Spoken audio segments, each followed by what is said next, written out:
کون ہے اسرائیل اور حماس میں سے جو کامیابی کی طرف اچھے طریقے سے قدم بڑھا سکا ہے؟ آئیے جانتے ہیں سب سے پہلے کہ حماس کے گولز کیا تھے جب اس نے اسرائیل کے اوپر اٹیک کر دیا تھا 7 اکتوبر 2023 کو، اور اسی طرح اسرائیل نے بھی جب ریٹیلیشن کی جو کہ ان پروپورشنیٹ تھی اور نان ڈسٹنکٹیو بھی تھی، جو کہ ایک وار کرائمز میں آتا ہے، بٹ اس کے کچھ گولز تو تھے ہی کہ آخر وہ سویلینز کو اور سویلینز آبجیکٹس کو اٹیک کرتا رہا ہے، تو اس کے بھی کچھ گولز ہوں گے۔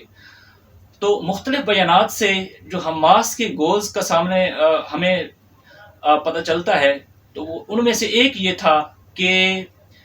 عرب ورلڈ خصوصاً بالخصوص سعودی عربیہ اور یونائٹڈ عرب ایمریٹس کے درمیان اور اسرائیل کے درمیان جو ریپروچمنٹ ہونے جا رہی تھی، جو کوآپریشن ہونے جا رہا تھا، ایک تو اس کو روکنا تھا، کیونکہ اگر یہ ہو جاتا تو پیلسٹائن کا جو مسئلہ تھا وہ ہمیشہ ہمیشہ کے لیے اگنور ہو جاتا، اور اور اسرائیل اور عرب دنیا کے درمیان تعاون جو تھا وہ آہستہ آہستہ بغیر کسی فلسطینی مسئلے کو اٹھائے ہوئے آگے بڑھتا رہتا۔ اور اس کے علاوہ اگر دیکھا جائے تو فلسطین کا مسئلہ کافی وقت سے انٹرنیشنل لیول پر نہیں اٹھایا جا رہا تھا، تو حماس کا ایک دوسرا مقصد جو تھا وہ اس مسئلہ کو انٹرنیشنلائز کرنا ہے، کہ دنیا کے اندر اس مسئلے کو دوبارہ پہچانا جائے، اور ہمارا جو رائٹ ٹو سیلف ڈٹرمینیشن ہے کہ ہم خود اپنے قوم کے اوپر، اپنے لوگوں کے اوپر اور اپنی زمین کے اوپر فیصلے کریں، اور ہمیں خود مختاری حاصل ہونی چاہیے۔ تو یہ جو خود مختاری تھی اس کو کمپرومائز کیا جا رہا تھا، آنے والے وقت میں اس کو مکمل طور پر ختم کرنے کے لیے اسرائیل اور یونائٹڈ اسٹیٹ آف امریکہ کی ایک مکمل پلاننگ تھی۔ جب اسرائیل نے حماس کے اوپر اٹیک کیا تو اس نے نیتن یاہو نے یہ مینشن کیا کہ ہم اس وقت تک جنگ جاری رکھیں گے جب تک ہم حماس کو ایلیمینیٹ یعنی تباہ و برباد نہیں کر دیتے، تب تک ہماری جنگ جاری رہے گی۔ البتہ مختلف ذرائع کے ذریعے اسرائیل یہ بھی کہتا رہا ہے کہ ہم غزہ کو دوبارہ سے اسی حالت میں لے آئیں گے، مگر وہاں پر ایک سیاسی طاقت ہوگی، سیاسی تنظیم ہوگی، جس ان کا اشارہ جو ہے پی ایل او کی طرف تھا کہ وہ وہاں رول کریں گے۔ مگر جس طریقے سے اسرائیل غزہ کے اوپر، جو کہ ایک چھوٹی سی پٹی ہے اور چھوٹا سا 25x7 کا ایریا ہے، تو اس کے اوپر جس انداز میں اس نے اٹیک کیا ہے کہ وہاں پر بچوں اور خواتین اور وہ سویلینز کی وہ چیزیں جن میں ہسپتال آ جاتے ہیں، تعلیمی ادارے آ جاتے ہیں، جس میں کوئی کسی بھی طرح کا اکنامک ایکٹیویٹیز ہو رہی ہوتی ہیں، مارکیٹس وغیرہ، اور اگر کوئی کلچرل ہیریٹیج ہوتی ہیں تو اس کو اٹیک نہیں کیا جا سکتا قانوناً، جنگ کے آداب کے مطابق، جنگ کے قوانین جو دنیا نے قبول کر رکھے ہیں انٹرنیشنل لیول پر، ان کے مطابق ایسا نہیں کیا جا سکتا۔ مگر اس کے باوجود اسرائیل نے اس انداز میں جنگ کی ہے کہ یوں لگتا ہے جیسے اسرائیل غزہ سے فلسطینیوں کو نکالنا چاہتا ہے، اور وہاں پر جو ہے ایک ہوموجینیس سوسائٹی قائم کرنا چاہتا ہے جہاں پر اسرائیل خود ایک ہی ریاست کی شکل میں رول کر سکے۔ تو یہ اسرائیل اور حماس کے آپس میں جو گولز تھے، مگر ہم آج جس پوزیشن پر کھڑے ہیں ہمیں دیکھنا ہوگا کہ ان میں سے کون ہے جس نے کامیابی سے اپنی منازل طے کی ہیں۔ اگر حماس کے انٹرنیشنلائز کرنے والی بات ہے کہ اپنے مسئلے کو ایک دفعہ پھر انٹرنیشنلائز کیا جائے، تو اس نے کامیابی سے وہ کر بھی دیا ہے۔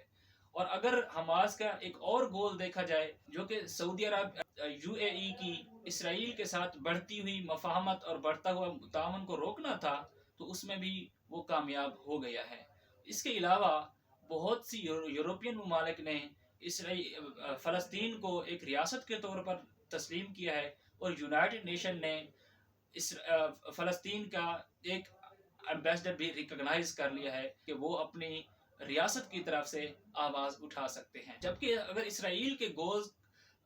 کی بات کی جائے تو اسرائیل نے کہا تھا کہ ہم حماس کو تباہ کر کے چھوڑیں گے، مگر حماس تو تباہ ہوتی ہوئی نظر نہیں آئی، مگر عوام، وہاں کے معصوم بچے، وہاں کی خواتین، وہاں کے جرنلسٹ، وہاں کے یونائٹڈ نیشن ورکرز، وہاں کے ریلیجیس پرسنالٹیز، ان کو قتل عام دیکھا گیا ہے۔ جو کہ ایک یوں کہیں کہ نان ڈپلومیٹک ٹرم میں اس کو بدماشی کہیں گے کہ یہ ایک بدماشی ہے، ورنہ کوئی جنگ کا اصول نہیں ہے، اور نہ ہی اس سے کوئی گولز جو کہ اسرائیل مینشن کر رہا ہے کہ ہم صرف حماس کو ختم کرنے کے لیے وہاں اٹیک کر رہے ہیں، نہ ان گولز کو پرسو کرنے کے لیے کوئی قدم ہے۔ جبکہ ہاں، جو دوسرا گول انڈائریکٹلی جس کو اسرائیل نے مینشن نہیں کیا مگر ہم سمجھتے ہیں کہ اس کا گول ہے، وہ یہ ہے کہ وہاں سے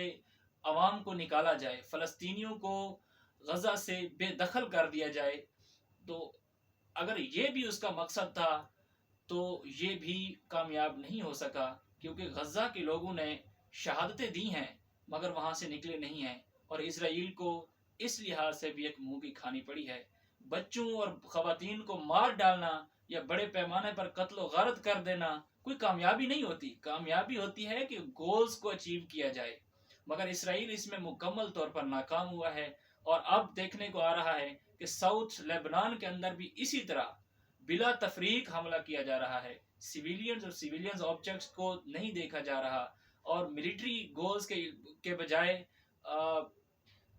نان ملٹری جو آبجیکٹس ہیں ان کو اٹیک کیا جا رہا ہے، جو کہ ایک بار پھر سے وار کرائم ہے۔ اور ہمیں یوں لگتا ہے کہ جس طرح کبھی 2000 سے پہلے ساؤتھ لبنان کو اسرائیل کنٹرول کیا کرتا تھا اور غزہ کو 2005 سے پہلے کنٹرول کیا کرتا تھا، ایک بار پھر وہ چاہتا ہے کہ ہم اس کو دوبارہ کنٹرول کریں، اور ہم یہ بھی بتاتے جائیں کہ جس وقت غزہ کو اور ساؤتھ لبنان کو اسرائیل نے کنٹرول میں لیا تھا اس میں بھی وہ کامیاب نہیں ہوا تھا، اور جو اسے قیمت چکانی پڑ رہی تھی وہ کافی زیادہ تھی، اس لیے وہاں سے اس نے ود ڈرا بھی کیا تھا۔ تو یہ ہے آج کا ہمارا تجزیہ اسرائیل اور حماس کے درمیان جو جنگ چل رہی ہے اس سے متعلق۔ ملتے ہیں اگلی ویڈیو میں، بہت شکریہ۔